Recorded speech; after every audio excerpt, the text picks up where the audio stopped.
जयंती की हार्दिक शुभकामनाएं देता हूं और आप सभी का इस प्रोग्राम में तहे दिल से स्वागत करता हूं। दोस्तों, जैसा कि आप सभी जानते हो, एनएनबीवाई पिछले 14 वर्षों से हमारे महापुरुषों की जयंती का कार्यक्रम हर साल आयोजन करते आई है। एक इस साल भी हम ऑनलाइन पद्धति से यह प्रोग्राम करने वाले हैं। आप सभी जानते हो, पिछले वर्ष से कोरोना यह महामारी से हम सफर में हम जा रहे हैं और इस माध्यम से एनएनबीआई अलग अलग प्रोग्राम को ऑनलाइन पद्धति से आयोजन करते हैं और हम घर बैठे ही उनको मंगल कामनाएं देते हैं। सो ठीक इस वर्ष भी हम ऐसा ही जयंती का प्रोग्राम आयोजन कर रहे हैं। प्रोग्राम की शुरुआत करने से पहले मैं कुछ शेड्यूलिंग बताना चाहूंगा। दोस्तों, यह 11 तारीख यानी महात्मा ज्योतिबा फुले जयंती के प्रोग्राम के बाद हम 14 अप्रैल डॉक्टर बाबा साहब अम्बेडकर जयंती का भी प्रोग्राम आयोजन करने वाले हैं। यह दो महापुरुषों की जयंती का प्रोग्राम सेलिब्रेशन करने के लिए हमारी टीम ने एक खास इसके लिए थीम बनाई गई है, जिस थीम का नाम है ग्लोरी ऑफ आइडियोलॉजिकल थॉट्स, वैचारिक विचारों के महामहिम। तो यह थीम बेस पर यह जयंती सेलिब्रेशन का कार्यक्रम करने वाले हैं हम लोगों यह इस पूरे सप्ताह में।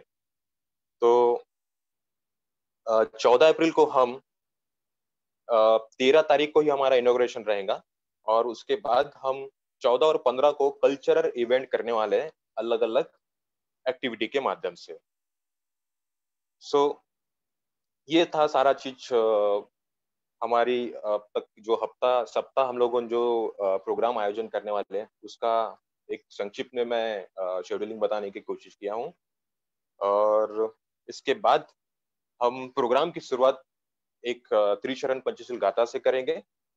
तो मैं अरुणा से अनुरोध करता हूँ कि वो त्रिशरण पंचशील गाथा का पठन करें और सभी से अनुरोध करता हूँ, आग्रह है कि वो सभी हाथ जोड़कर उनका साथ दें। अरुणा।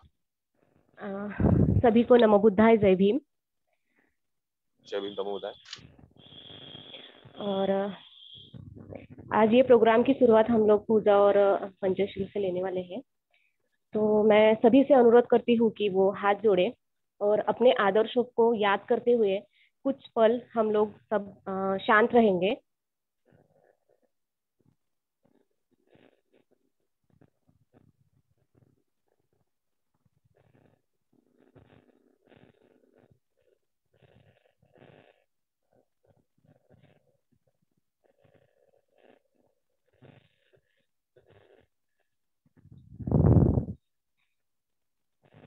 नमो तस् भगवतो अरहतो सम्मा संबुद्धस्स। नमो तस् भगवतो अरहतो सम्मा संबुद्धस्स। नमो तस् भगवतो अरहतो सम्मा संबुद्धस्स। बुद्धं शरणं गच्छामि, धम्मं शरणं गच्छामि, संघं शरणं गच्छामि। द्वितीयंपि बुद्धं शरणं गच्छामि, द्वितीयंपि धम्मं शरणं गच्छामि, द्वितीयंपि संघं शरणं गच्छामि, तृतीयंपि बुद्धं शरणं गच्छामि, तृतीयंपि धम्मं शरणं गच्छामि, तृतीयंपि संघं शरणं गच्छामि। पानातिपाता वेरमणि सिक्खापदं समादियामि। अदिन्नदाना वेरमणि सिक्खापदं समादियामि। कामेषु मिथ्याचारा वेरमणि सिक्खापदं समादियामि। मुसावादा वेरमणि सिक्खापदं समादियामि। सुरामेरय मज्ज पमादठाना वेरमणि सिक्खापदं समादियामि। साधु साधु साधु। सकारात्मक पंचशील।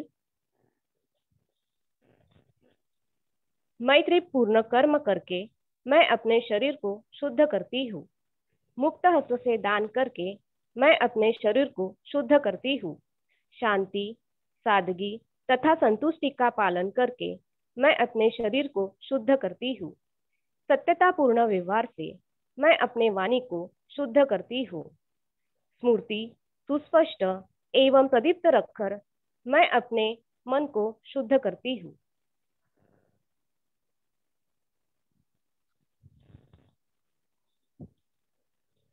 Thank you Varuna.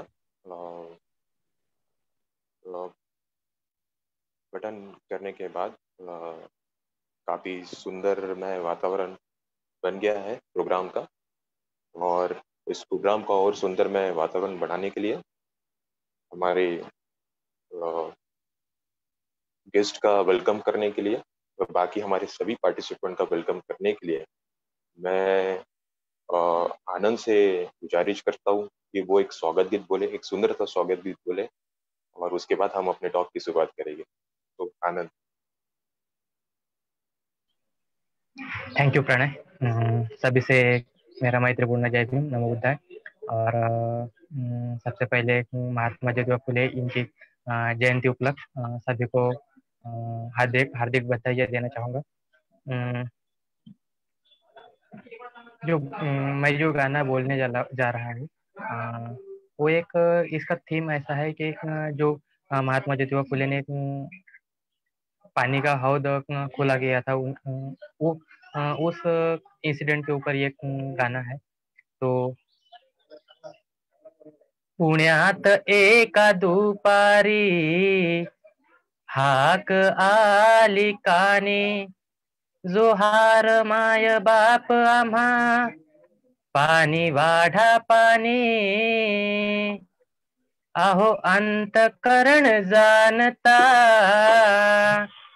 महात्मा आला धावूनी, अन मग पाजल होत्यान मांगा महाराला पाणी, अन पाजल होत्यान मांगा महाराला पाणी,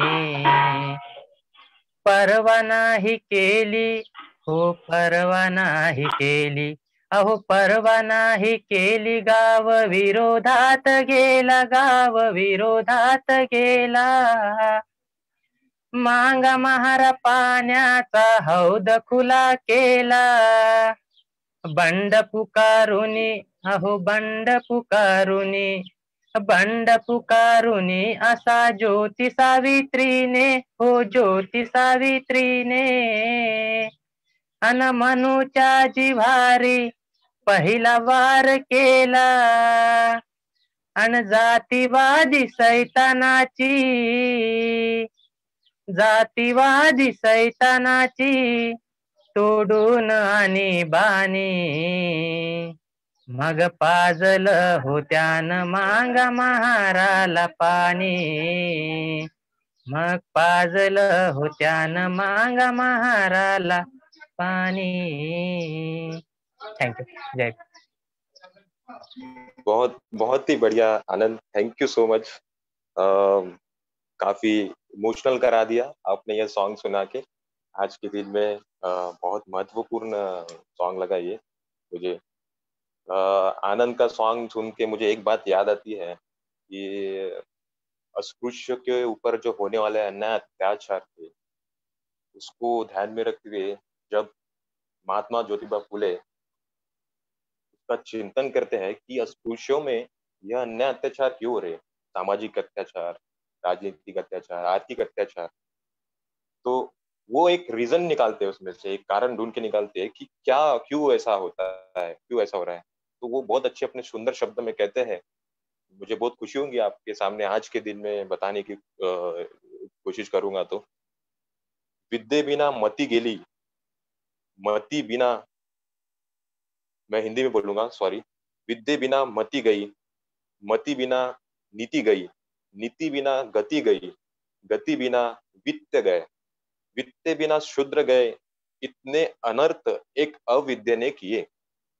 यह सुंदर सा कोट, सुंदर से विचारधारा, शैक्षणिक विचारधारा महात्मा ज्योतिबा फुले हमारे सामने कहते हैं।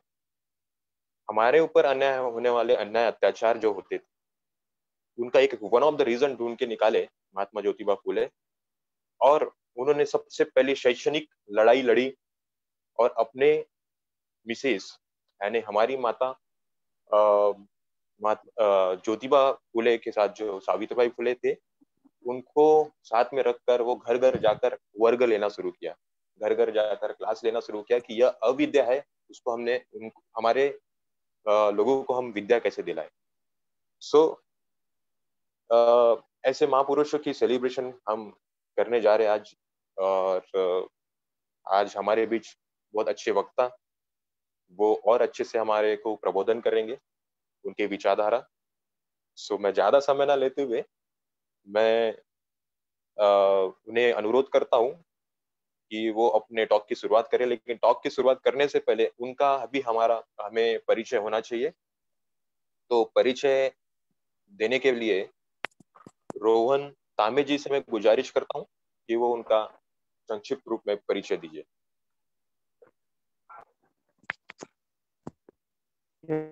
Thank you. सबको नमो बुद्धाय, जय भीम। सभी को महात्मा फुले जयंती की सबसे पहले मैं शुभकामनाएं देता हूं।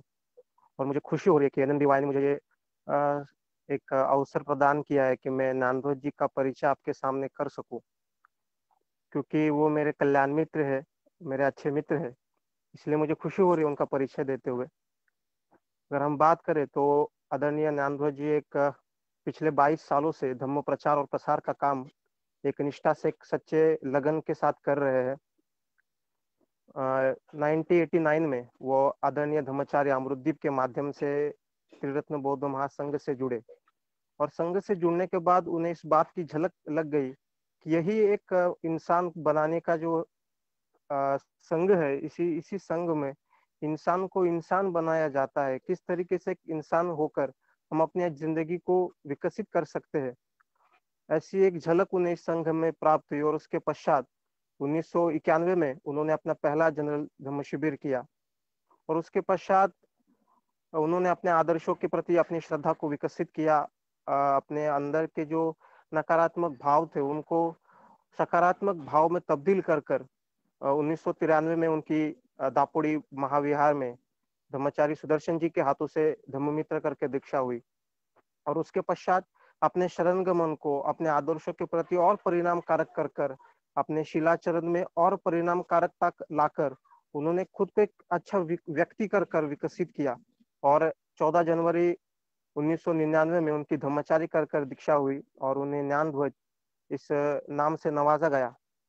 और अपने नाम के अनुरूप भी वो एक ज्ञान के भंडार है, उनके अंदर भी एक बहुत ही ऐसा चिंतन है अपने जीवन को किस प्रकार से जिया जाए, किस प्रकार से अपने जीवन में आने वाली बाधाओं के ऊपर हम काम कर सकते हैं। ऐसा एक ज्ञान का भंडार उनके अंदर मुझे दिखाई देता है। जिस तरीके की उनकी स्पिरिचुअल लाइफ बहुत ही एक, हम कह सकते हैं कि विकसित स्पिरिचुअल लाइफ जीने वाले एक इंसान कर वो है। और हमें पता है कि भंते संरक्षित जी बताया था कि मुझे ऐसा धम्म सेवक चाहिए जो धम्म का प्रचार प्रसार करे, लेकिन वो अपनी गृहस्थी जीवन एक अच्छी तरीके से गृहस्थी जीवन जिए। और भंते और बाबा साहब को अभिप्रेत ऐसा धम्म सेवक कैसा होना चाहिए, इसका एक उत्तम आदर्श कर धम्माचार्य ज्ञानध्वज के रूप में दिखाई देता है। उनके आध्यात्मिक लाइफ के जैसे उनकी जो पारिवारिक जीवन है वो भी समृद्ध है। वो खुद एक अच्छे पद पर फौजी में काम कर रिटायर हो चुके हैं। उनका परिवार भी एक अच्छा पढ़ा लिखा परिवार है, एक अच्छी वो अपनी जिंदगी जी रहे हैं। अगर उनकी क्वालिटीज की बात करें आदरणीय धर्माचार्य ज्ञानवंश की क्वालिटीज की, तो क्या दातृत्व का भाव है, दान देने की जो उनकी चाह है वो बहुत अच्छी है कि वो जब जब लोगों को मदद करते रहते, वो मित्रता के भाव से हो, आर्थिक रूप से हो, या जब किसी को सहायता की जरूरत होती है तो पहला जो मदद का हाथ होता है वो आगे करते हैं। दूसरी बात उनके अंदर जो दिखाई देती है कि उनकी जो मित्रता है वो मित्रता बहुत ही व्यापक है। वो किसी लिमिटेड एज तक लिमिटेड नहीं है कि किसी भी, विशेष कर यूथ वर्ग जो है, जो युवा वर्ग है, उसमें उनकी जो मित्रता है वो बहुत ही सहजता से वो उनके तरफ अट्रैक्ट होते हैं, उनसे सहजता से मिलते हैं, उनको अपना मित्र बना लेते हैं। खूबी उनमें काफी बहुत ज्यादा है। तीसरी जो बात उनमें नजर आती है कि अपने आदर्शों के प्रति उनके अंदर एक अच्छी श्रद्धा है, उनके अंदर एक विश्वास है अपने आदर्शों के प्रति। चौथी बात जो उनके अंदर दिखाई देती है कि वो हमारे शरणगमन प्रक्रिया का एक जो भाग कहते हैं कि जहाँ पर इंसानों को तराशा जाता है, उनको आध्यात्मिक विकास की ओर बढ़ाया जाता है, उसका वो एक अभिन्न ऐसा अंग है। और वहां पर आने वाले हर व्यक्ति को एक अच्छी तस्लीम और एक अच्छी तहजीब किस तरीके से दी जाए, इसके लिए वो कार्यरत है। 2011 में जब वो भंते से मिले थे और भंते ने जब उनको एक जिम्मेदारी सौंपी थी कि आपको भारत में जाकर ऐसा सा काम करना है, तो उस जिम्मेदारी को वो अच्छी तरीके से निभा रहे हैं। कि जिस तरीके से उस अपने गुरु के प्रति उनके अंदर जो श्रद्धा है, वो श्रद्धा से लेकर वो भंते के उस संदेश को आज भी अच्छे तरीके से जी रहे हैं। और विशेष कर हम कहते हैं कि कोई भी इंसान बाय बर्थ बुद्ध नहीं होता, तो बुद्धिस्ट बनना पड़ता है, और वो बाय बर्थ बुद्धिस्ट नहीं है। आज हम जिनकी जयंती मना रहे हैं वो महात्मा फुले जी, जिस कास्ट को बिलोंग करते, जिस समाज को बिलोंग करते हैं, उस समाज से ही वो आए हुए हैं। लेकिन आज एक खुद को एक आदर्श बौद्ध व्यक्ति किस प्रकार से होना चाहिए, उस व्यक्ति के जैसे बनने का प्रयास वो कर रहे हो, और लगभग वो कामयाब हो, आदर्श बुद्धिस्ट कैसा हो, ऐसा एक नमूना आपके सामने वो दिखाई देंगे। मैं उनका अधिक परिचय न देते हुए यहाँ पर अपने शब्दों को पूर्ण देता हूँ, और उनका इतना सा परिचय मुझे लगता है कि काफी है। आप भी ने मुझे इस उनका परिचय कर देने के लिए एक अवसर प्रदान किया, उसके लिए मैं आपका शुक्रगुजार हूँ। और यहाँ पर आप सभी से मैं अपना परिचय यहाँ पर समाप्त करता हूँ। जय भीम। थैंक यू रोहन, बहुत अच्छा लगा। बहुत अच्छे हमारे बीच आज व्यक्तिमत्व मौजूद है। काफी विशाल उनका ऐसी परिचय है। सो काफी अच्छा लगेगा हमको उनको सुनने के लिए। तो ज्यादा समय ना लेते हुए मैं हमारे आज के लीडर से गुजारिश करूंगा कि वो अपना टॉक की शुरुआत करें, और उनका जो विषय है आज का, द लिबरेट ह्यूमन माइंड, यह विषय पर वो टॉक लेने वाले हैं हमारे बीच। तो थैंक यू सर। मैं अनुरोध करता हूँ कि वो अपने टॉक की शुरुआत करें।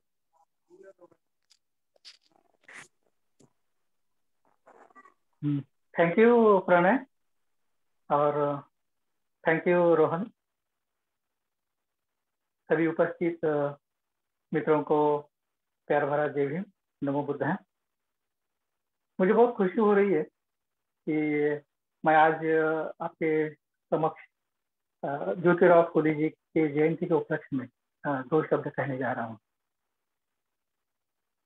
एक्चुअली मुझे शुरू करने से पहले धन्यवाद देना चाहिए आपके जो भी NNBY के संगठक है, संचालन करते हैं, उनको मैं धन्यवाद देना चाहूँगा कि मुझे मौका प्रदान किया। विशेष करके भाग्यश्री घोड़के जी को मैं धन्यवाद देता हूँ कि उन्होंने मुझसे अप्रोच किया और उसके बारे में पूछा, और मुझे तनिक भी संकोच नहीं हुआ कि उसे स्वीकार करूँ या ना करूँ, तुरंत मैंने उसको हाँ कह दिया। भले कि जबकि कहा जाए कि फुले जी के बारे में उनके जीवन पर भाष्य करने के लिए मैं इतना पढ़ा लिखा नहीं हूँ, लेकिन बाबा साहब का अनुयायी होते हुए, बुद्ध का अनुयायी होते हुए फुले जी को मैं थोड़ा समझ पा रहा हूँ। और मुझे लगता है कि हम लोग बहुत ही भाग्यशाली है। सही मायने में हम भाग्यशाली है कि हम आज महात्मा ज्योतिराव फुले जी की जयंती मना रहे हैं।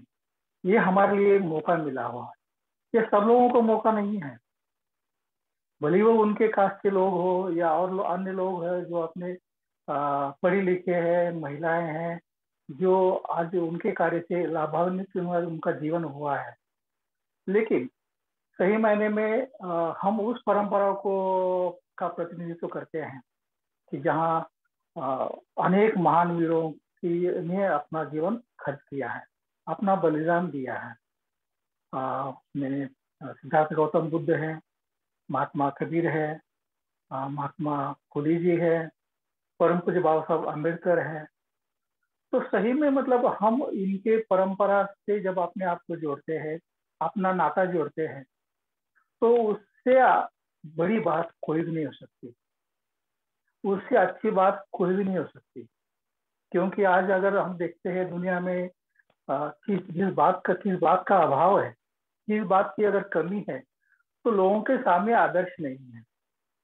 लोगों के सामने आदर्श न होने के कारण बहुमूल्य जो जीवन उनको मिला हुआ है, मनुष्य जीवन जो मिला हुआ है, उस जीवन का जो सही इस्तेमाल जो करना चाहिए वो नहीं कर पाते। लेकिन हम लोग, मुझे लगता है कि मैं बार बार इस बात को दोहराता हूँ कि हम बहुत ही लकी है, बहुत ही भाग्यशाली है कि हम उस परंपरा से जुड़े हुए हैं और उनका जो मार्ग है उस मार्ग पर चलने का हम प्रयास कर रहे हैं। अभी उस मार्ग पर हम सही मायने में आरूढ़ हुए नहीं है, हमें दूर से कहीं थोड़ा सा प्रकाश दिखाई देता है और हम उस पे आरूढ़ होने का, उस मार्ग को ढूंढने का प्रयास कर रहे हैं।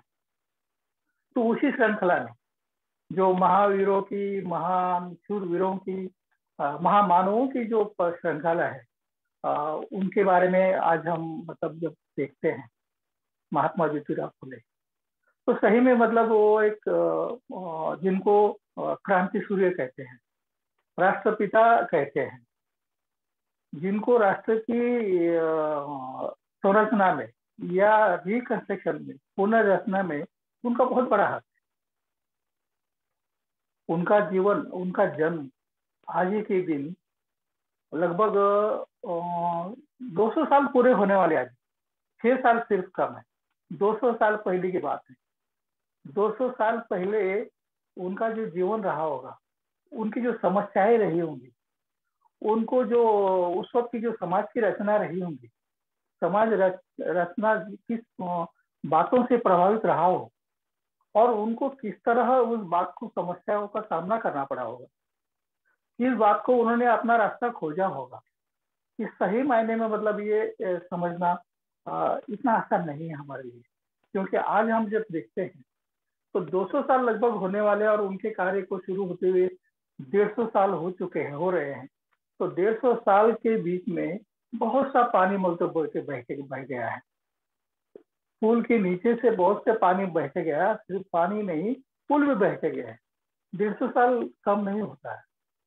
150 साल का जो समय है उसमें हम देखते हैं तो ऐसे महापुरुष का जन्म होता है माली परिवार में, जिनका काम खेती करना, किसान और सब्जी भाजी उगाना, विशेष करके उनमें जो माली कास्ट में भी अलग अलग सब कास्ट मतलब है, उसमें फुले जो उनको कहा गया है, फुले उनका जो नाम हुआ है, तो उनका वास्तव में पहला जो नाम था गोरे था, उनका सरनेम था। लेकिन जब वो पूना में आए, उनका सातारा गांव छोड़ के जब पूना में उनके पूर्वज जब आए, तो वहां उन्होंने फूलों का व्यवसाय करना शुरू कर दिया। उनके पिताजी गोविंदराव फुले ये पेशवा के दरबार में फूलों का मतलब ये करते थे, सप्लाई करते थे। उनकी वो एक तरह से जिम्मेवारी थी, ड्यूटी थी। तो वो बिजनेस करते करते उनका नाम जो सरनेम है वो गोरे से चेंज होकर बदल कर फूले उनको कहने लगे लोग। और इस तरह उनका जो उनके पिताजी है वो बिजनेस फूल उगाना खेती में और वो देना पूजा के लिए लोगों को, विशेष करके पेशवाओं को सप्लाई करना, तो वो उनका व्यवसाय था। ज्योति, जिनको ज्योति का नाम था उनका, बाद में ज्योतिबा कहने लगे। बा मतलब एक पिता तुल्य उनका एक प्रतीक होता है, सफिक्स है वो। उनको बहुत ही रिस्पेक्टफुल, मतलब जैसे हम राव कहते हैं, कहते हैं, ज्योतिबा कहते हैं, तो पहले ज्योति थे वो, उनका नाम ज्योति था। तो वो अपने पिता के व्यवसाय में हाथ हाथ बटाते थे। उनकी उनकी जो माता थी, उनके 1 साल हुआ होगा उनका उम्र, तब वो गुजर गई, और उनकी मुंह बोली बुआ ने उनका भरण पोषण किया है, लालन पालन किया है। तो ऐसे जो ज्योति है वो बचपन से ही मतलब उनके कामों, पिताजी के काम में हाथ बटाने लगे। उस वक्त का जो माहौल था, उस वक्त स्कूल और शिक्षा ये इतना ये नहीं था, अच्छा नहीं था, या इतना खुला नहीं था, या इतने उसके लिए लोगों का, आम जनता का या आम प्रजा का अधिकार नहीं था। स्कूल में जाना, स्कूल में पढ़ाना, धर्म ग्रंथों को पढ़ना, पूजा पाठ करना, ये केवल ब्राह्मणों का अधिकार था। जो क्षुद्र थे, अति क्षुद्र थे, उनको वो अधिकार नहीं था। लेकिन जब अंग्रेज भारत में आए 1818 में, जब पेशवा पराजित हुए और अंग्रेजों का राज्य जब शुरू हुआ, तो साथ साथ उन्होंने एजुकेशन भी लाया, स्कूल शुरू किया कुछ। तो वो स्कॉटिश मिशन का जो स्कूल था, जहाँ गोविंदराव ने ज्योति को स्कूल में एडमिशन कराया। प्राथमिक शिक्षा जब होती है पूरी, तो वो बहुत से लोग हैं उनका मतलब उनका विरोध करते हैं कि आपका बच्चा ज्योति स्कूल में कैसे जा रहा है। स्कूल में जाना, पढ़ना मतलब एक तरह से पातक लग जाता है, पाप लग जाता है, प्रकोप हो जाता है ईश्वर का, इस तरह की मान्यता थी। तो बहुत लोगों का प्रेशर उनके तरफ पास मतलब उनको सहना पड़ा, और गोविंद राव जी है उनकी ज्योति के पिता, उन्होंने उनको स्कूल से निकाल लिया। प्राथमिक शिक्षा हुई होंगी लगभग, तो निकाल लेने के बाद, लेकिन अभी वो तो उनकी बड़ी जिज्ञासा थी पढ़ने के मामले में। कुछ अलग अलग बच्चा था ये, कुछ अलग राह पर चलने वाला, अलग तरह से सोचने वाला बच्चा था ये, आम बच्चा नहीं था। तो वहाँ जो मिशन के एक मिशनरी थे, स्कॉटिश मिशन के, और एक आरबी एक टीचर थे मुसलमान। तो दोनों गोविंदराव के पास गए और उनको बात बताई, उनको प्रेरित किया कि आप बहुत अच्छा है, बहुत जिज्ञासा रखता है, बहुत टैलेंटेड है वो, इंटेलेक्चुअल है वो, तो उसको पढ़ने का मौका देना चाहिए। जब बहुत ही आग्रह करते हैं, तो फिर ज्योति के पिता गोविंदराव जी दोबारा उनको स्कूल में एडमिशन कराते हैं, और उनकी शिक्षा हो जाती है स्कॉटिश मिशन स्कूल में। तो वो जब घर पे थे, तो वो उनको पढ़ने का एक शौक लग गया था। तो उस वक्त उन्होंने फिर छत्रपति शिवाजी महाराज का जीवन पढ़ा, वाशिंगटन का जीवन पढ़ा, और निग्रो और गोरे जो थे अमेरिका में, उनका जो स्वतंत्रता जो लड़ाई थी, उसके बारे में उन्होंने पढ़ा। और विशेष करके विश्व विख्यात विचार प्रवर्तक थॉमस पेन, यूरोप में बहुत प्रसिद्ध विचारक रहे ये, उनका जो किताब था राइट्स ऑफ मैन, ये किताब उनको पढ़ने में आया।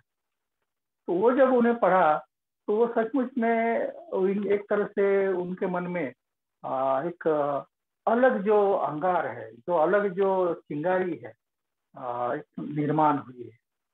ऐसा मतलब एक तरह से शिवाजी महाराज का चरित्र पढ़ा, तो कैसे उन्होंने मतलब क्षुद्रादि क्षुद्रों को, अति क्षुद्रों को इकट्ठा करके, उनके ऊपर विश्वास करके हिंदवी स्वराज की स्थापना की उन्होंने।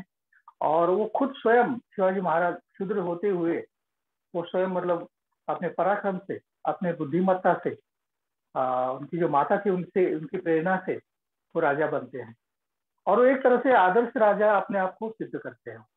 तो वो मतलब जो मतलब वहां उन्होंने देखा कि शिवाजी महाराज का जो चरित्र था, एक तरह से एक समतावादी थे वो जाति भेद के ऊपर वो आगे सोचने वाले थे, और वो महिलाओं का सम्मान करने वाले थे वो। तो ये जब उन्होंने देखा, उनसे बहुत काफी प्रेरित हुए, और अलग अलग उनकी जो विशेष करके राइट्स ऑफ मैन, ये जो किताब उनको पढ़ा, तो सही में एक मनुष्य होने के नाते हमारा क्या अधिकार है, कैसा हमने करना चाहिए। और वो जो उस वक्त की जो पद्धति थी, उस वक्त की जो व्यवस्था थी, मनुस्मृति के अनुसार चलने वाली थी। और मनुस्मृति में देखा जाए तो वहाँ स्त्री और पुरुष को बहुत एक तरह से एक अलग अलग बहुत विषमता के बारे में बताया है। और तो मनुष्य जाति को जो एक है, जन्म से कोई श्रेष्ठ या कनिष्ठ नहीं होता है, लेकिन उन्होंने वहाँ जन्म से ही लोगों में बंटवारा किया है। 4 वर्णों में उनकी व्यवस्था उनका ये किया हुआ है। तो पहले ऊपर जो ब्राह्मण है, फिर क्षत्रिय है, फिर वैश्य है और क्षूद्र है। लेकिन मतलब एक बात और मजे की हमें देखने को मिलती है कि जो अस्पृश्य थे वो किसी 4 में, एक शूद्र में भी नहीं आती थी, उनकी गिनती होती थी। उनकी गिनती 4 से अलग थी। उनको कपड़ा पहनने का नहीं थी, बात ही नहीं, कोई कपड़ा पहनने का, कोई अच्छा खाने का, और कुछ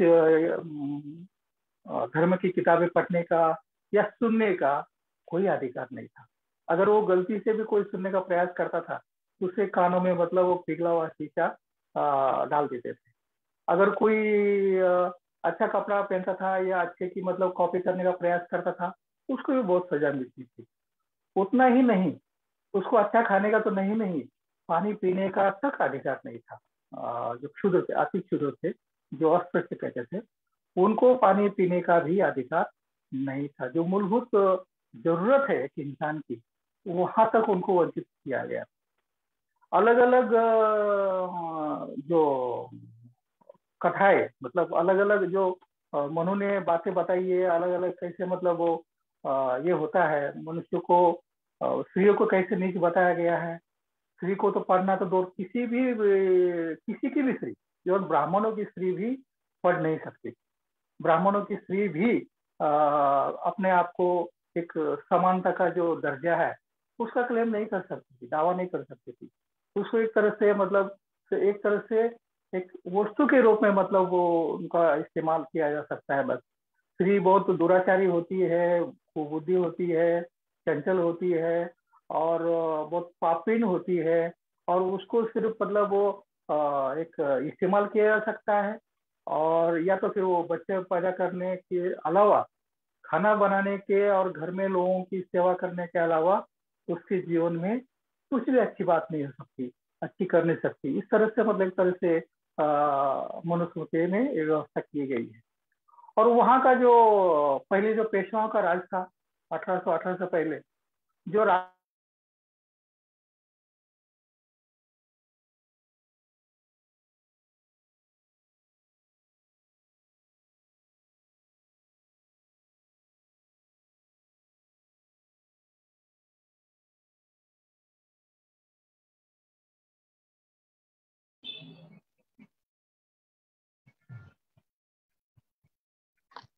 केवल दान देकर उनको खुश रखना और उनका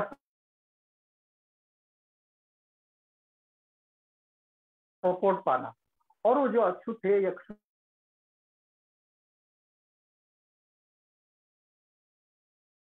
क्षुद्र थे,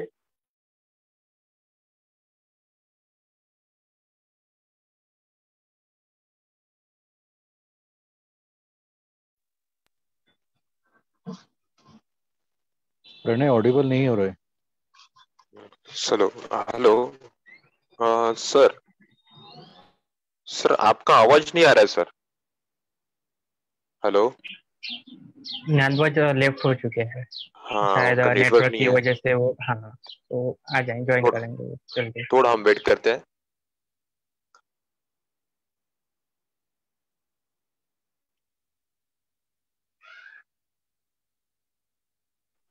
सॉरी, माफी मांगता हूँ, कुछ सिग्नल के प्रॉब्लम की वजह से मैं लेफ्ट हो गया था। मेरी आवाज आ रही है अभी?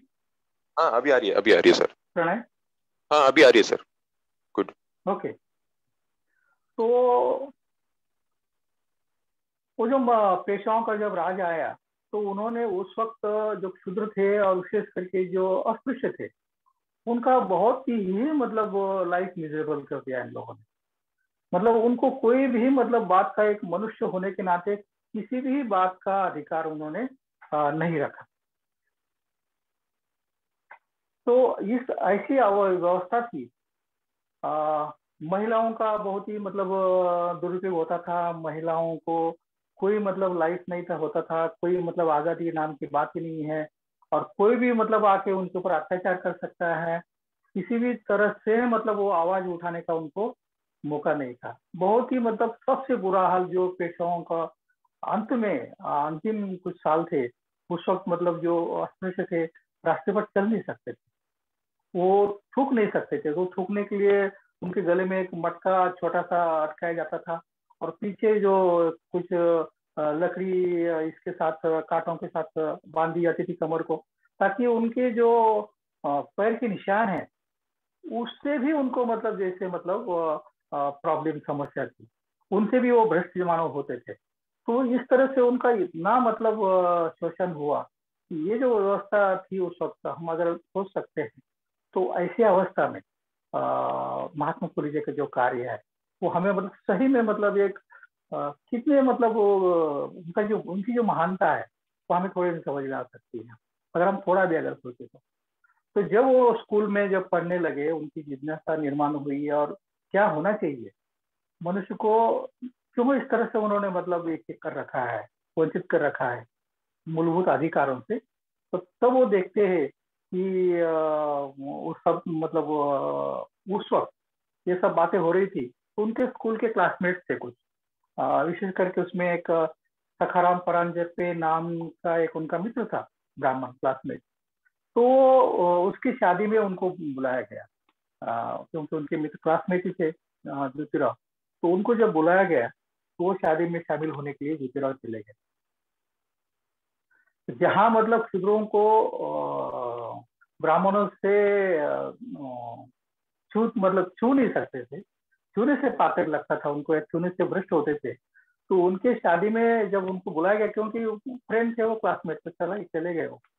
लेकिन वहां उनको जब पता चला कुछ ब्राह्मणों को, तो ये तो क्षुद्र है, और क्षुद्र हमारी शादी में कैसे, आज एक आया कल और आएंगे, फिर हमारा क्या होगा, और हमारा जो अस्तित्व है, हमारा जो श्रेष्ठत्व है, वो तो सब अबाधित नहीं रहेगा।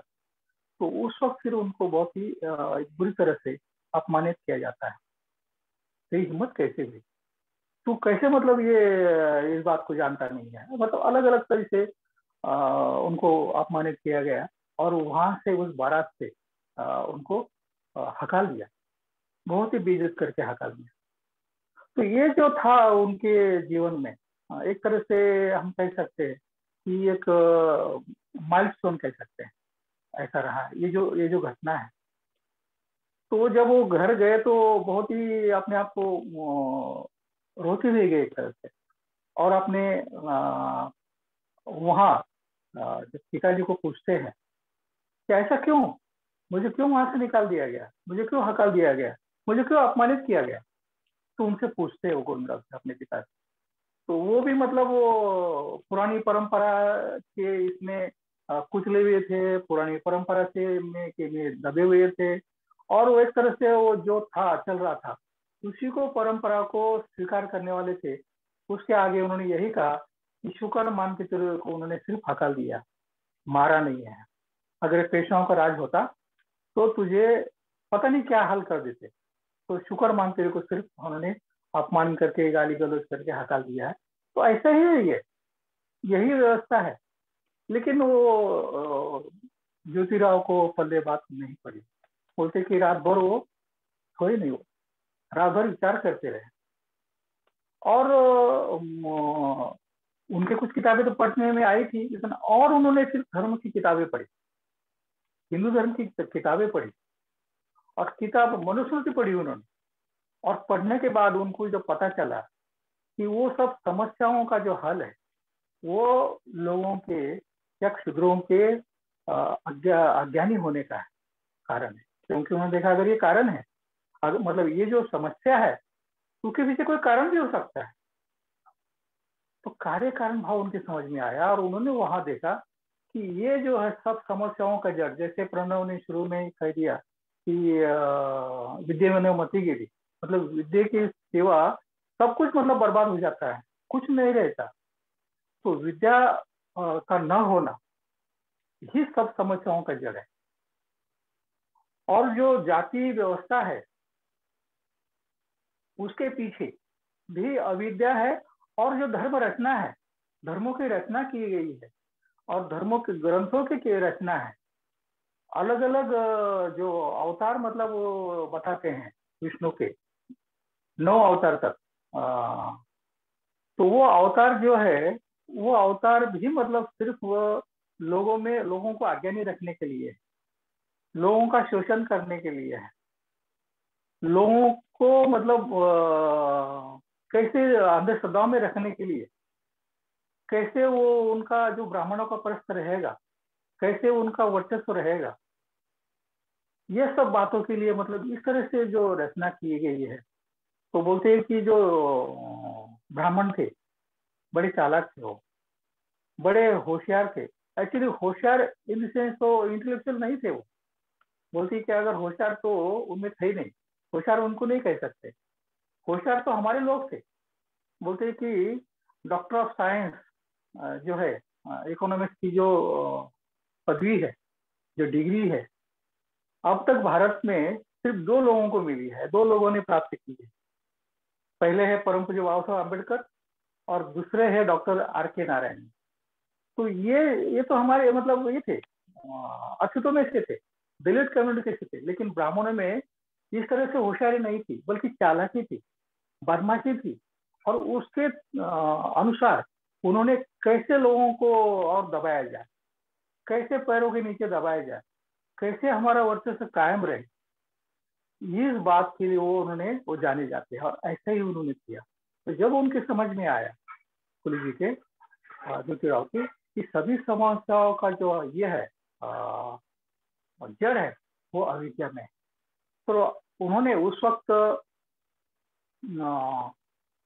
जो अंग्रेजों ने कुछ स्कूल तो खोले थे, लेकिन वहाँ के जो टीचर थे वो पंतों जी मतलब ब्राह्मण ही थे। तो जब अंग्रेजों ने शूद्रों को एडमिशन की बात कही, तो वो जो ब्राह्मण टीचर थे उन्होंने उस बात को रिजेक्ट कर दिया। उस बात को उन्होंने कहा कि ये अगर ऐसी बात होगी तो हम स्कूल से रिजाइन कर देते हैं, हम उनको नहीं पढ़ाएंगे, हमारा धर्म कहता है कि इनको ऐसे ही रहना चाहिए, वो पढ़ने का अधिकार नहीं है उनको, तो उनको अगर हम पढ़ाएंगे तो हम भी भ्रष्ट हो जाएंगे। इसलिए मतलब उन्होंने उस बात को भी स्वीकार नहीं। बहुत मुश्किल से स्कूल होते थे, लेकिन सही मायने में वो सबके लिए ओपन नहीं थे। तो जब उन्होंने महात्मा ज्योतिराव फुले ने देखा कि ये स्कूल की सिवा, पढ़ाई की सिवा, विद्या की सिवा और कोई दूसरा रास्ता नहीं है, और वो जब पढ़ेंगे, लोग पढ़ेंगे, उनको पता चलेगा कि जो ब्राह्मणों की जो चालाकी है उनको पता चलेगी, और हम एक मनुष्य होने के नाते में हमारा क्या अधिकार है ये बात को उनको पता चलेगी, और एक मनुष्य बोल के एक अच्छा जीवन जी सकेंगे। यही उनका मतलब सबसे पीछे उनकी जो क्रांति उन्होंने की है, वो क्रांति के पीछे यही बात है। तो वो हम देखते हैं कि महात्मा फुले जी जब उनको वहां से हटा दिया गया ब्राह्मण के बारात से, तो उन्होंने सवाल खड़ा किया। देखो मित्रों, हम लोग सवाल खड़ा नहीं करते, सवाल नहीं पूछते, और इसी वजह से हम जैसी बातें आई हुई है वैसे हम चलाने का प्रयास करते, सोचते नहीं। आपने सुना होगा उदाहरण कि बोलते हैं कि जो एप्पल है वो पेड़ से गिरते हुए लाखों लोगों ने देखा होगा, लेकिन सिर्फ न्यूटन ने सवाल पैदा किया कि ये जो एप्पल है ये पेड़ से नीचे क्यों आया, नीचे क्यों गिरा, ऊपर क्यों नहीं गिरा। तो ये सबसे वो जो सवाल है सबसे पहले उन्होंने खड़ा किया। तो उस सवाल के कारण ग्रेविटेशनल फोर्स, गुरुत्वाकर्षण शक्ति का पता चला, शोध लगा, खोज लगी।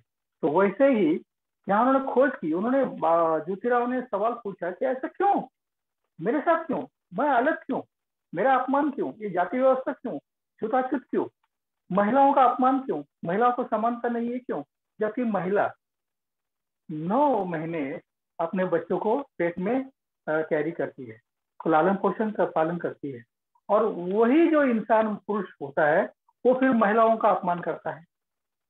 महिलाओं को कोई अधिकार नहीं है पढ़ने लिखने, बात छोड़ो, लेकिन अगर वो पति मरता है उनका, क्योंकि उस वक्त बाल विवाह होते थे, बाल विवाह होने के कारण उस मृत्यु का दर ज्यादा था, तो पुरुष मरते थे जल्दी।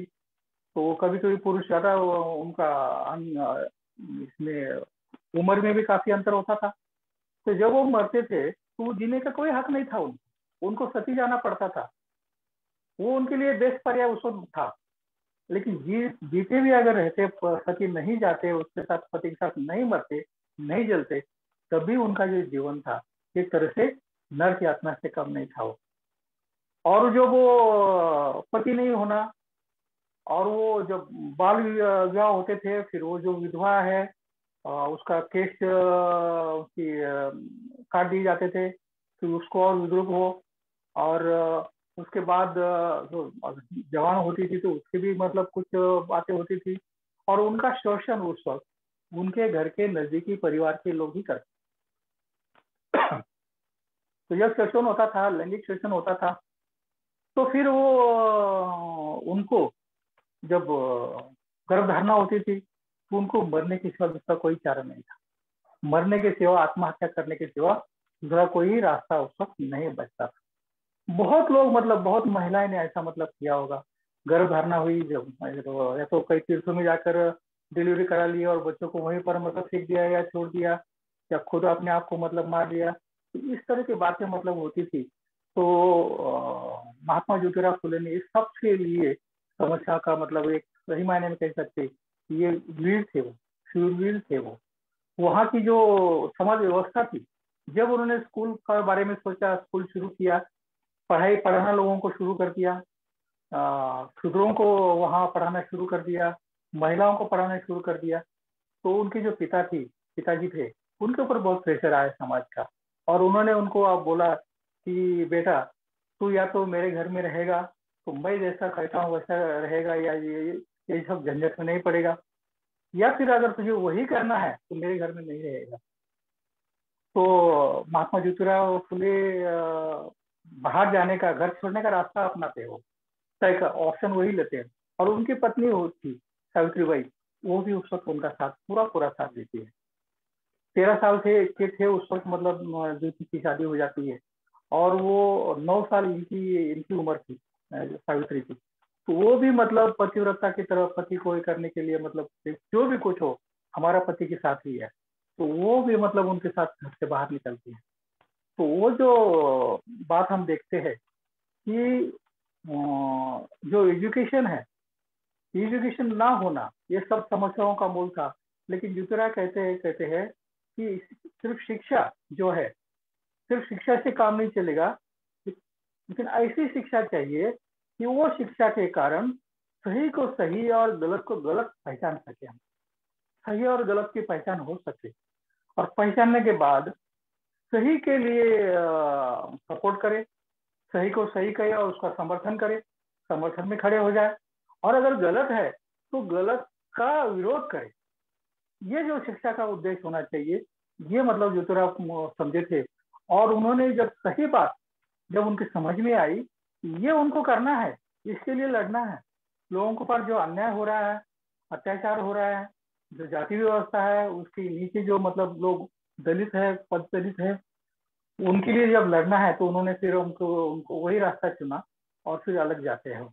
और वहां बोलते हैं कि मुसलमान उनके मित्र थे, उन्होंने उनको अपना घर रहने के लिए दिया, और उन्होंने उनके घर के बगल में ही वो नगर पालिका का एक कुआं था, लेकिन दलितों को, अस्पृश्यों को, शूद्रों को वहां से पानी लेने का, पानी पीने का अधिकार नहीं था। उन्होंने जब देखा कि घंटों मतलब उनको खड़ा रहना पड़ता है, गलती से किसी को दया आई, थोड़ा सा पानी दिया, एक आधा घड़ा, उसकी सेवा मतलब उनको कोई मतलब ये नहीं है, न्याय नहीं उनके ऊपर। तो फिर उन्होंने क्या किया, अपने घर का जो कुआं है वो उनके लिए मतलब दलितों के लिए, अस्पृश्यों के लिए, शूद्रों के लिए खुला कर दिया। कोई भी यहाँ आओ और अपना पानी ले जाओ, कोई आपके लिए रुकावट नहीं है, ये आपका है। और इस तरह उन्होंने जब अपना घर का जो ये है मूलभूत अधिकार लोगों का जो चुना हुआ था, उन्होंने अपना सबके लिए मतलब वो कुआं अभी भी है फुलेवाड़ा पूना में जो है, वो अभी भी है वहाँ, अभी भी मतलब वहाँ देख सकते हैं आप। तो वहाँ जब स्कूल शुरू किए तो हम देखते हैं कि ब्राह्मणों को उन्होंने बहुत ही खरी खोटी सुनाई है, क्यों जिस तरह उन्होंने मतलब किया हुआ है, मतलब अपनी चालाकी से लोगों का हाल किया है, पूरा हाल किया है, अपना वर्चस्व कायम रखा है, बहुत खरी खोटी सुनाई है। मतलब वो जो गुलामगिरी है, ब्राह्मणों का कसब है, अलग अलग उन्होंने जो किताब लिखी है, इसीलिए लिखे कि लोगों की आंखें खुल जाए, लोगों को मालूम हो जाए। लोग अगर जब पढ़ते हैं तो फिर क्या पढ़ेंगे, क्योंकि अगर स्कूल हमने खोले, लोग पढ़ने लगे, तो उनके लिए कुछ अच्छा देना भी चाहिए पढ़ने के लिए। तो वो उन्होंने साहित्य निर्माण किया, और वो जो ब्राह्मणों के खिलाफ उनके ऊपर बहुत टीका हुआ कि वो सीधा सीधा ब्राह्मणों के कैसे वैसे बोल सकते हैं, और वो तो भूदेव है, हाँ वो तो सभी कुछ उन्हीं का है, उन्हीं का अधिकार है, बाकी जो हमारा है वो उन्हीं का है, वो खाने दे रहे हैं हमको, लेकिन उसमें से हमें उनको देना है, बचा कुछ हमारे लिए रहेगा। तो बहुत सारी जो समस्याएं थी, तो ये बोलते हैं कि जो उन्होंने उन्होंने ब्राह्मणों का विरोध नहीं किया, ब्राह्मण स्याही का विरोध किया उन्होंने। इसलिए आप देखते हैं कि उनके जीवन में बहुत सी ऐसी ये है प्रसंग है, ब्राह्मणों उनके दोस्त रहे, ब्राह्मणों ने उनको सपोर्ट किया उनके काम में। तो वो जो जब सबसे पहले उन्होंने स्कूल शुरू किया, तो वो जो भिड़ेवाड़ा था, मतलब ब्राह्मण का घर है उनका मित्र, उन्होंने उस घर में स्कूल चलाने के लिए परमिशन दी है। तो बोलते हैं कि मतलब इस बात को मैं यहाँ समय मेरे पास कम रहा है, तो बहुत ही क्रांतिकारी और बहुत विद्रोही थे। उस प्रचलित व्यवस्था के खिलाफ खड़े रहना, मतलब ये आम इंसान की नहीं है, आम इंसान की का विचार नहीं है, आप आम इंसान की बात हो नहीं सकती। तो ये बहुत क्रांतिकारी, बहुत करुणावान, बहुत ही मतलब लोगों का दुख वो देख नहीं सकते थे, उनके लिए कुछ करना चाहिए, रात दिन उसके लिए वो सोचते थे। सावित्रीबाई को उन्होंने जब महिलाओं के लिए, लड़कियों के लिए स्कूल खोलना है, तो कौन आएगा, कौन पढ़ाएगा लड़कियों के लिए, कोई है ही नहीं पढ़ने वाली, मतलब पढ़ाने वाली महिला। तो उन्होंने अहमदनगर में आए, अहमदनगर में मिशनरी का डीएड स्कूल कॉलेज था, तो वहाँ उन्होंने उसकी मतलब जानकारी ली, सावित्रीबाई को वहाँ पढ़ाया उन्होंने। उसके बाद फिर वो आके उन्होंने महिलाओं का जो स्कूल था, वो लड़कियों का स्कूल, उसके ऊपर उनको टीचर रखा। वो इतना आसान काम नहीं था। बोलते कि मतलब वो सावित्रीबाई जब स्कूल जाती थी तो एक बैग में एक अलग से साड़ी ले जाती थी, और क्योंकि वहाँ लोग उनको पत्थर मारते थे, गोबर मारते थे, उनको क्या क्या बातें कह के सुनाते थे, तो वहाँ स्कूल में जाकर वो साड़ी चेंज करती थी, अपने आप को साफ करती थी, फिर वो पढ़ाती थी। तो इस तरह से फिर वो जो स्कूल का सिपाही था उनके साथ आना जाना, मतलब बहुत सी उसमें काफी कुछ बातें प्रोग्रेस भी हुई है। लेकिन सही मायने में एक इस तरह के समाज के प्रचलित व्यवस्था के खिलाफ जाना इतना आसान नहीं था। ब्राह्मणों ने उनको मारने के लिए मारे करीब भेजे। जब वो मारने के लिए वहां उनके घर में घुसे, सो रहे थे सावित्री बार, वो जब वो दो आदमी घुसे घर में, तो वैसे पहलवान थे वो ज्योतिराव, डांड पट्टा चलाना, तलवार चलाना, लाठी चलाना, वो जो लहू जी साहब उस्ताद थे मातृ समाज के, उनसे उन्होंने सीखा था, और बहुत ही अच्छे वो उन्होंने अपना शरीर तैयार किया था। तो वो जब चाहते तो वो दोनों को मार सकते थे, लेकिन वो दोनों को मारा नहीं उन्होंने, बल्कि उनसे बातचीत की उन्होंने, उनसे संवाद किया उन्होंने, पूछा कि क्यों ऐसा करते हो, किसने आपको, आप ऐसा बोलते, हम नहीं मारना चाहते आपको, हमारी कोई दुश्मन नहीं आपसे, लेकिन हमें 100 रुपये मिलने वाले हैं, किसी ने हमें 100 रुपये दिए आपको मारने के लिए, तो वो इसलिए हम सावित्री वो कहते हैं 100 रुपये तक मारो हमें, लेकिन जब 100 रुपये आपको मिलेंगे पर उस आवाज पैसे से अटक आप रहा है। शराब मत पीना, उस पैसे से आपको बच्चों को स्कूल भेजना, इस पैसे से आपके बच्चों का अच्छा परिपालन करना, ये बात बताते हैं। मतलब ये आसान, ये सामान्य बात नहीं है, मारो बोलते हैं, उस पैसे से आप इस तरह का इस्तेमाल, गलत इस्तेमाल करना सर आवाज अटक रहा है करो, आपका। ताकि आपके बच्चे। हेलो वैनवश सर, आवाज अटक रहा है आपका।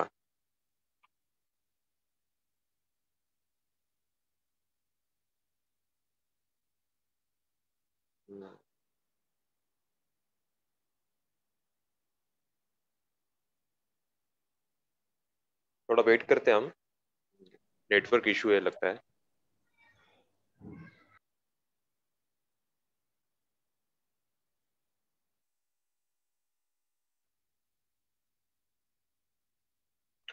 सॉरी, दोबारा मैं लेफ्ट हो गया था। हाँ आवाज आ रही है प्रणय मेरी? हाँ अभी आ रही है सर, थैंक यू। ओके। तो बोलते हैं कि हाँ, तो जब उन्होंने पूछा कि आप क्यों कर रहे हैं, तो उनका पैसे मिलने वाले हैं, तो उन्होंने कहा कि ठीक है, पैसे आप हमें मारो आप, लेकिन उस पैसे से आपको मतलब शराब मत पियो, उनको अच्छा बच्चों को परवरिश कीजिए, ताकि आपके बच्चों को इस तरह का काम ना करना पड़े जैसा अभी आप करने जा रहे हैं। तो उनकी आंखें खुलती हैं और वो उनकी शरण जाते हैं, उनसे से माफी मांगते हैं, और वो बोलते हैं कि जो दो लोग थे वो हो जाते हैं आगे जीवन में। उन्होंने महात्मा ज्योतिराव फुले और उनके पत्नी ने जो काम किया है, जो उन्होंने स्कूल चलाए और महिलाओं के लिए स्कूल चलाए, और वो जो मैटरनिटी होम उन्होंने खोले और उन लोगों को, उन महिलाओं को खोले जो पीड़ित थे और अत्याचारी थे और जिनके ऊपर लैंगिक शोषण के पीड़ित रहे वो। और वो जब वो गर्भधारणा होती है तो ऐसे महिलाओं को उन्होंने मतलब मैटरनिटी स्कूल चलाया, मतलब होम चलाया, जबकि उनके लिए मरने के सिवा और कोई दूसरा रास्ता नहीं था। तो वहां फिर उन्होंने जब उस वक्त ऐसा था कि मतलब एक या कई शादियां आदमी कर सकता था, तो जब उनको कोई बच्चा नहीं हुआ तो उन्होंने दूसरी शादी की जो बात छोड़ो, लेकिन उन्होंने ऐसे महिला का बच्चा गोद लिया। काशीबाई नाम था उनका, वो भी मतलब ऐसे ही मरने जा रही थी बेचारी, तो उनके बच्चों को, उसके बच्चों को उन्होंने गोद लिया और उसका नाम यशवंत रखा, उसको पढ़ाया लिखाया, डॉक्टर बनाया उसको। तो इस तरह से मतलब वो एक इसको कोई कंपैरिजन नहीं है इतिहास में। इस तरह से मतलब क्रांति करना या शूरवीरता दिखाना, बहादुरी दिखाना, उसके लिए कोई मतलब काम नहीं है, मतलब एग्जाम्पल नहीं है।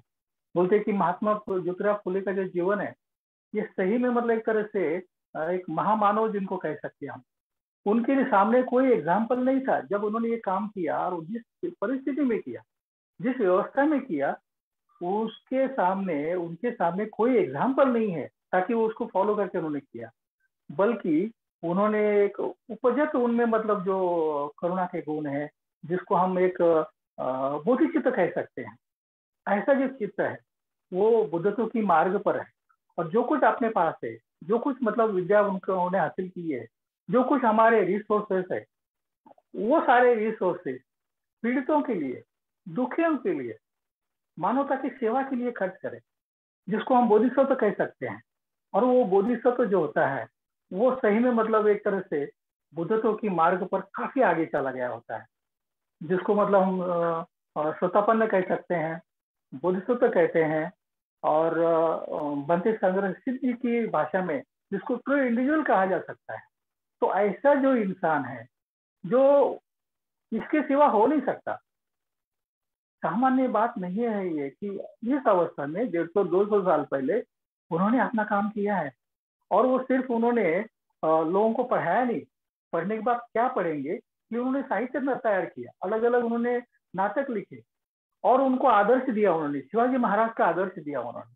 तो इस तरह से जो है हम और सत्य शोधक समाज की स्थापना की, जो ट्रू सीकर, जिसको हम कह सकते हैं आज की भाषा में संघ की स्थापना की एक तरह से उन्होंने, कि उस जबकि उनके पास कोई ऐसा था नहीं, बुद्ध की जो मूवमेंट है उस वक्त ऐसी कोई थी नहीं ताकि वो उनको अपना सके या उसमें शामिल हो सके, बल्कि मतलब उन्होंने अपने स्वयं उनके प्रेरणा से, अंत प्रेरणा से प्रेरित होके उन्होंने ऐसा समाज तैयार किया, ऐसा संघ तैयार, लोग तक इकट्ठे किए, जिसका जो ये था, जिसकी नियमावली थी, वो मतलब अंधश्रद्धा का इस्तेमाल, मतलब अंधश्रद्धा का मैं के खिलाफ, मतलब अंधश्रद्धा का पालन नहीं करूंगा, शराब नहीं पीऊंगा, ईश्वर को ये ब्राह्मणों से मैं मेरे पूजा कर्म का नहीं करूंगा, शादी ब्याह नहीं कराऊंगा।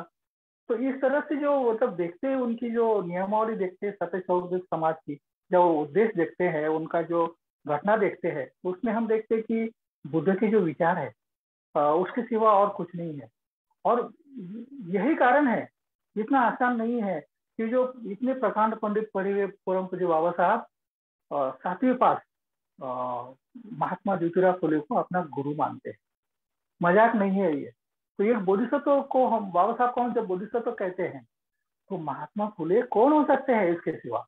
और बोधिसत्व जो होता है, बुद्धत्व की मार्ग पर जो होता है, वो सही में हम कह सकते हैं कि वो लिबरेटेड ह्यूमन माइंड है, वो विमुक्त ऐसा मनुष्य का मन है वो। और वो मनुष्य का मन जो होता है दूसरा तीसरा कुछ भी नहीं बल्कि इनलाइटनमेंट होता है। वो बुद्धत्व की प्राप्ति होती है। मुझे लगता है भले उनके पास बुद्ध आदर्श उन्होंने, जबकि बुद्ध के प्रति उनके मन में बहुत श्रद्धा थी, वो अपने आप को बौद्ध नहीं कहलाए, लेकिन उनका जो काम था, उनका जो जीवन था, वो बोलते कि सत्य शोधक समाज की जब किताब लिख रहे थे तो वो किताब लिखने उस वक्त 1888 में उनका जब पैरालिसिस हुआ, एक आधा में उनका पूरा ये हुआ, शक्तिहीन हुआ, राइट। तो उन्होंने बाह्य हाथ से वो किताब लिखी और लिखने के बाद भी उन्होंने अंतिम सांस ली। हम यहाँ देखते हैं कि परम पूज्य बाबा साहब को जब देखते हैं कि अंतिम सांस तक उन्होंने धर्म के लिए कार्य किया, अंतिम सांस तक हमारे लिए तो उन्होंने काम किया है। तो बुद्ध और उनका धम्म जो है, उसकी जो प्रस्तावना है, वो उन्होंने अंतिम रात को जब सांस ली होगी उस वक्त लिए किया है। और उनका जो सारा जीवन हम देखते हैं, बाबा साहब ने भी देखा कि जो अन्याय हो रहा है, जो अत्याचार हो रहा है, जो जाति व्यवस्था है, और उनके पल्ले जो पड़ी आई है, उनके हिस्से जो जाति व्यवस्था की जो बोलते हैं कि उनको ये लगे, झटके लगे, एक तरह से उनको शौक लगे, तो उन्होंने एक सोचा, उन्होंने भी सवाल किया कि मैं जब इतना पढ़ा लिखा हूँ, जब वो बड़ौदा गए वो महाराज की सेवा में, तो वहाँ इतने पढ़े होने के बावजूद वहाँ उनको रहने के लिए घर नहीं है। तो जब उन्होंने सवाल किए ऐसा क्यों, मेरे साथ जब इतना हो रहा है, मैं इतना पढ़ा लिखा होने के विलायत से पढ़ के आया, उसके बावजूद मेरे साथ अगर ये अत्याचार हो रहा है, ये भेदभाव हो रहा है, छुआछूत हो रही है, तो जो गांव के लोग हैं, जो पीड़ित है, अनपढ़ है, दलित है, गुलाम है, उनकी क्या अवस्था होगी।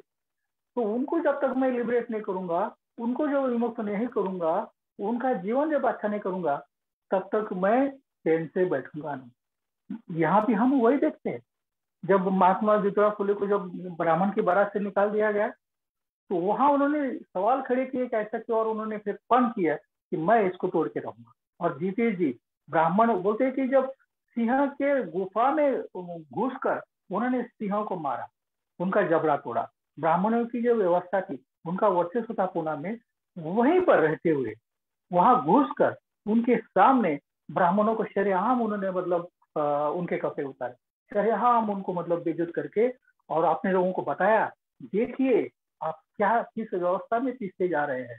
तो उनको उन्होंने फिर सत्यशोधक समाज का मार्ग पर्याय भी दिया, हाँ, उनको साहित्य दिया, शिवाजी महाराज का आदर्श दिया। और ये सब मुझे लगता है कि हम जब महात्मा फुले जी के जीवन को देखते हैं तो सही में अपने आप को उस परंपरा का हम के वहाँ होते हुए हमें गर्व महसूस होता है कि हम सचमुच भाग्यशाली है कि ऐसे जो लिबरेटेड माइंड है, ऐसे मुक्त और निस्वार्थ ऐसे सेवक रहे हैं जिन्होंने अपना जीवन मतलब कर दिया, खर्च कर दिया हमारे लिए। और उसी का जो फिर उन्होंने शाहू महाराज, बाबा साहब अम्बेडकर, उन्होंने उनका जो मतलब किया आगे मतलब चलाया, और उससे लाभान्वित हम हो रहे हैं। एजुकेशन है बच्चों का, लड़कियों का, तो उनका बाबा साहब ने घटना में उनकी कानून बनाया कि सबके लिए प्राथमिक जो व्यवस्था है एजुकेशन है मुफ्त में होना चाहिए। ये सरकार की जिम्मेवारी है। मुझे लगता है कि समय हो चुका है। मुझे जो कहना था आज के उपलक्ष्य में, जो आपसे संवाद करना था, मैंने किया है। बहुत सा उनका जो जीवन है, बहुत सा साहित्य है, हम पढ़ सकते हैं, इंटरनेट पे भी बहुत कुछ अवेलेबल है, लेकिन सही मायने में उनके जीवन से अगर सीखना है, उनको थैंक यू कहना है। थैंक यू कहना है मतलब सिर्फ थैंक यू कह के रुकना नहीं है, बल्कि उनका जो कार्य है उसका कुछ न कुछ हिस्सा मतलब हमने उठाना चाहिए, कुछ न कुछ मतलब हम उसके भागीदार या सहकारी होने चाहिए, कुछ न कुछ मतलब हमारे जीवन पर उसका असर होना चाहिए, असर होने देना चाहिए। सिर्फ नाम के लिए नहीं, काम के लिए हम उनके मतलब सेवक या उनके अनुयायी बनना चाहिए। हमें, हम परिवार में कैसे रहते हैं, हम अपने माँ बाप के साथ कैसे व्यवहार करते हैं, अपने माता के बहनों के साथ कैसे व्यवहार करते हैं, अपने पति के साथ, पत्नी के साथ कैसा व्यवहार करते हैं, हम घर में समता का अनुभव करते हैं, समता का आचरण करते हैं क्या, ये जब तक हम प्रैक्टिकल रूप में ये सवाल अपने आप से करेंगे नहीं। और शिक्षित है हम, पढ़े लिखे हैं हम, मुझे बहुत अच्छा लगता है कि आप जो NNBY सब पढ़े लिखे लोग हैं, नौजवान हैं। और जब ज्योतिराव फुले को देखते हुए 21 साल के थे तब उन्होंने स्कूल शुरू किया, तो हम भी मतलब देखते हैं कि यहाँ काफी नौजवान है आप, और आप भी जिस कार्य के लिए डिवोट समर्पित है, वो कार्य मुझे लगता है कि बहुत अच्छा है, बहुत अच्छा काम कर रहे हैं आप लोग। और लेकिन उसके आगे जाके सही मायने में हम कैसे ये महापुरुषों की परंपरा प्रत्यक्ष चलाए, हमारे जीवन में उतारे, और कुछ न कुछ योगदान हम अपना जीवन का दे। तभी मुझे लगता है कि हमें उनकी जयंतियां मनाने का, उनका जीवन, उनके अनुयायी कहने का हक है, अधिकार है। तो अंत में मैं यहाँ दोबारा आप सब लोगों को धन्यवाद देता हूँ। NNBY के जो कार्यकर्ता है, संयोजक है, उनको धन्यवाद देता हूँ। और अंत में जय ज्योति, जय सावित्री, जय भीम रुकता हूँ। Thank you, thank you, thank you. Pranav. Thank you sir, thank you so much. काफी अच्छा प्रबंधन किया आपने आज के इस पावन दिन के उपलक्ष्य में। उससे पहले मैं थोड़ा समराइज करूँगा कि काफी इंस्पायरिंग टॉक था। उन्होंने जिस तरीके से महात्मा ज्योतिबा फुले जी के जीवनी से शुरू किया, और उसके बाद उनके उनके उनके साथ जो होने वाले अत्याचार थे, अन्य अत्याचार थे, उसमें वो कैसे उनके जीवन में एक परिवर्तन ना बोलते, एक माइलस्टोन का चीज आई है, एक माइलस्टोन की बात आई, एक घटना हुई, वहां से वो क्रांति की शुरुआत करते हैं और एक उत्क्रांति करके एक सामाजिक परिवर्तन करते हैं वो। तो ये टॉक के माध्यम से हमने सुनने की कोशिश की है। उन्होंने काफी अच्छा सत्यशोधक समाज की एक संक्षिप्त रूप में जानकारी दी कि ज्योतिबा फुले जी सत्यशोधक समाज में किस तरीके से कर्म सिद्धांत कर्म के पाठ को, सॉरी अपना जो ब्राह्मण द्वारा जो कर्म कांड थे उसको वो उसके विरुद्ध किस तरीके से बात करते हैं वो, उसमें बताने की कोशिश की है। So thank you sir, thank you so much. मैं अपनी ओर से और NNBY की ओर से आपका तहे दिल से आभार व्यक्त करता हूँ कि आपने अपना कीमती समय निकाला और काफी अच्छा इंस्पिरेशनल टॉक दिया, और आज के दिन के उपलक्ष्य में हमको एक ज्योतिबा फुले जी की याद दिलाने की और उनके विचारधारों से प्रेरित करने की कोशिश की है। Thank you so much sir. इसके बाद मैं प्रोग्राम खत्म करने के पहले मैं कुछ हमारा जो, जैसा कि मैंने पहले कहा है दोस्तों कि ये सप्ताह पूरा हमारा जयंती सेलिब्रेशन का कार्यक्रम है। और इसमें मैं थोड़ा और मेमोराइज करना चाहूंगा कि इस बार हमारे जयंती सेलिब्रेशन के कार्यक्रम में हमने जो थीम ली है, ग्लोरी ऑफ आइडियोलॉजिकल थॉट्स। तो 14 अप्रैल से हम एक नए जयंती का सेलिब्रेशन कर रहे हैं, जिसमें आर्को आइरिस द लिबरेटेड एनर्जी, यह थीम को लेके हम आगे बढ़ने वाले हैं। और इसकी इनॉग्रेशन जो टॉक रहेगा 13 अप्रैल को रहेगा, शाम को 6 बजे ब्रह्मचारी लोकमित्र जी के टॉक से। उसके बाद कल्चर इवेंट हम लोग रखने वाले, और कल्चर इवेंट 14 और 15 को रहेंगे। जो हर कल्चर इवेंट के पहले हम 3 टॉक हर दिन लेने वाले हैं, जिसमें 14 तारीख को मेन टॉक रहेंगे, जिसमें मिस्टर सुमित चौहान एक अपना टॉक देने वाले हैं 10 बजे से। उसके बाद रहेगा 11 बजे से नीलेश मेश्राम टॉक देने वाले हैं, और उसके बाद ब्रह्मचारी सुचिरत्ना यह टॉक देंगे 11:45 से। ऐसे ये जो मेन टॉक रहेंगे 14 तारीख को, और उसके बाद हमारे कल्चर्स के प्रोग्राम का हम शुरुआत करने वाले हैं अलग अलग वीडियो के माध्यम से। ठीक उसी तरह 15 तारीख को भी हम टॉक की शुरुआत से ही हम लोग कल्चर इवेंट शुरू करने वाले हैं, जिसमें पहला टॉक रहेगा ब्रह्मचारी श्रद्धावत जी का, जो 10:30 से रहेगा। उसके बाद मिस्टर कुणाल सर का रहेगा जो 11:15 से रहेगा। और उनके बाद लास्ट टॉक रहेगा हमारे एक्टिविस्ट मिस्टर विकास कुमार का, जो 11:15 बजे से रहेगा। और ठीक उसके बाद भी ऐसे नए नए कल्चर प्रोग्राम्स को हम लोग लोड करने वाले हैं, जिसमें गायन, वादन, नृत्य, कोई पोइट्री बोलेगा और कोई ड्राइंग का ये करेगा। इस तरीके से हम लोगों ने प्रोग्राम की रूपरेखा बनाए। सो भाग्येश, और कुछ हमारे तरफ से अपडेट देना बाकी है? आनंद? नहीं दादा। हाँ, तो ठीक है। मैं सभी से एंड करने के पहले मैं सभी से गुजारिश करता हूँ कि इसके बाद वाले जो 13 तारीख से हम लोगों सभी लोगों ज्वाइंट हो, वो सभी लोगों ज्वाइन करके सभी हमारे एक्टिविस्ट का मनोबल बढ़ाए। और आपका विजिट करना हमारे लिए बहुत इम्पोर्टेंट है, कीमती है। एक अच्छे संघ की शुरुआत करें हम। Thank you sir, thank you everyone.